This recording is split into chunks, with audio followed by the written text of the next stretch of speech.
Here's some scripture that you can use to pray for unity. So some blessings of unity. Psalms 133, 1 through 3. How good and pleasant it is when God's people live together in unity. It is like precious oil poured on the head, running down on the beard, running down on Aaron's beard, down on the collar of his robe. It is as if the dew of Hermon were falling on Mount Zion, for there the Lord bestows his blessing, even life forevermore. 2 Corinthians 13:11. Finally, brothers and sisters, rejoice. Strive for full restoration. Encourage one another. Be of one mind. Live in peace. And the God of love and peace will be with you. Some warnings of division. Matthew 12:25. Jesus knew their thoughts and said to them, every kingdom divided against itself will be ruined, and every city or household divided against itself will not stand. James 3:16. For where you have envy and selfish ambition, there you find disorder and every evil practice. James 4:1 through 3. What causes fights and quarrels among you? Don't they come from your desires that battle within you? You desire, but do not have, so you kill. You covet, but you cannot get what you want, so you quarrel and fight. You do not have because you do not ask God. When you ask, you do not receive because you ask with wrong motives, that you may spend what you get on your pleasures. Here's some scripture to be of one heart. Being of one heart in loving the Lord. Matthew 22:37. Jesus replied, love the Lord your God with all your heart, and with all your soul, and with all your mind. Being of one heart to serve the Lord. Joshua 24:15. But if serving the Lord seems undesirable to you, then choose for yourselves this day whom you will serve, whether the gods your ancestors served beyond the Euphrates or the gods of the Amorites, in whose land you are living. But as for me and my household, we will serve the Lord. Being of one heart to follow the Lord. John 12:26. Whoever serves me must follow me, and where I am, my servant also will be.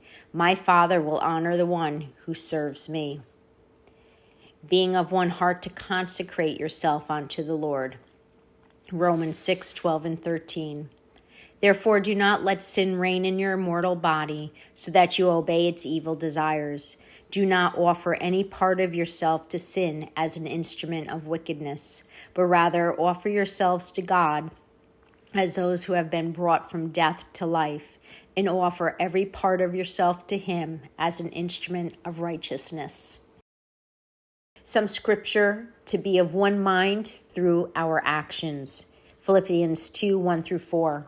Therefore, if you have any encouragement from being united with Christ, if any comfort from his love, if any common sharing in the Spirit, if any tenderness and compassion, then make my joy complete by being like-minded, having the same love, being one in spirit and of one mind.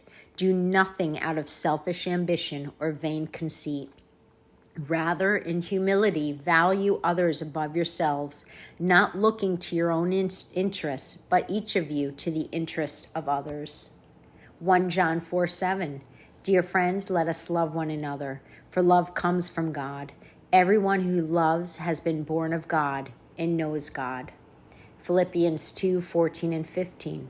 Do everything without grumbling or arguing, so that you may become blameless and pure, children of God without fault in a warped and crooked generation. Then you will shine among them like stars in the sky. Romans 12:16. Live in harmony with one another. Do not be proud, but be willing to associate with people of low position. Do not be conceited. Hebrews 12:14. Make every effort to live in peace with everyone and to be holy. Without holiness, no one will see the Lord. Proverbs 20:3. It is to one's honor to avoid strife, but every fool is quick to quarrel. Acts 4:32. All the believers were one in heart and mind. No one claimed that any of their possessions was their own, but they shared everything they had. Matthew 18:21 and 22. Then Peter came to Jesus and asked, Lord, how many times shall I forgive my brother or sister who sins against me? Up to 7 times? Jesus answered, I tell you, not 7 times, but 77 times. James 5:9. Don't grumble against one another, brothers and sisters, or you will be judged. The judge is standing at the door. Some scripture to be of one body. This is Ephesians 4:1 through 6. As a prisoner for the Lord, then, I urge you to live a life worthy of the calling you have received. Be completely humble and gentle. Be patient, bearing with one another in love. Make every effort to keep the unity of the Spirit through the bond of peace. There is one body and one Spirit, just as you were called to one hope when you were called, one Lord, one faith, one baptism, one God and Father of all, who is over all, and through all, and in all. God bless.